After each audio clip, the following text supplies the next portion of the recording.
The women stood on the rooftop and banged on all kinds of kitchenware. They wanted to use the noise to attract the zombies. The men went down to the underground parking garage to search for supplies. But the women accidentally attracted a high-jumping zombie. He rubbed his feet and jumped. With perfect form, he landed on the rooftop that was 18 meters high. Before the women could react, the high-jumping zombie smashed their heads. Everyone on the balcony died, except for a nurse and a girl who were in the bathroom. All the dead people turned into zombies. Meanwhile, the men entered the dark parking garage. One of them quietly walked away. The rest followed the map and found a storage room. Luckily, there were enough supplies inside to feed the entire community for half a year. Everyone was excited, but they did not know that they had already fallen into the trap set by the man who left. He went to the control room and turned on the loud music over the speakers. When the others heard the music, they froze. Zombies rushed in, drawn by the sound, and started biting people. More and more zombies poured into the garage. The group dropped the supplies and ran away. The man with long hair fired several shots to drive off the zombies, but the gunshots attracted even more of them. He realized the danger and ran back to the storage room. Then he hid inside a locker. The traitor watched the chaos through the security camera.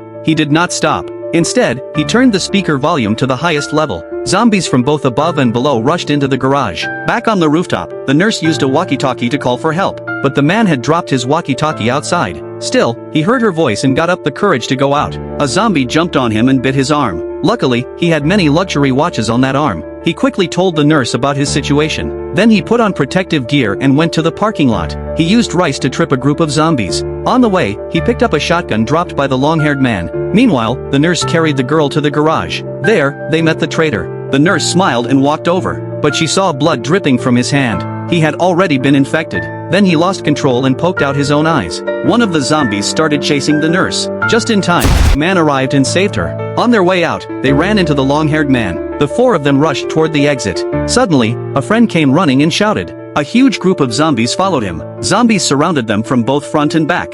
Then the man became a hero. He shot each zombie in the head with perfect aim. Zombies dropped one by one. The other two also fought back, but as they got tired, they collapsed. The man killed all the zombies and became a hero. The two girls admired him very much. In the end, the three of them drove toward Mount Fuji, far away from the zombies.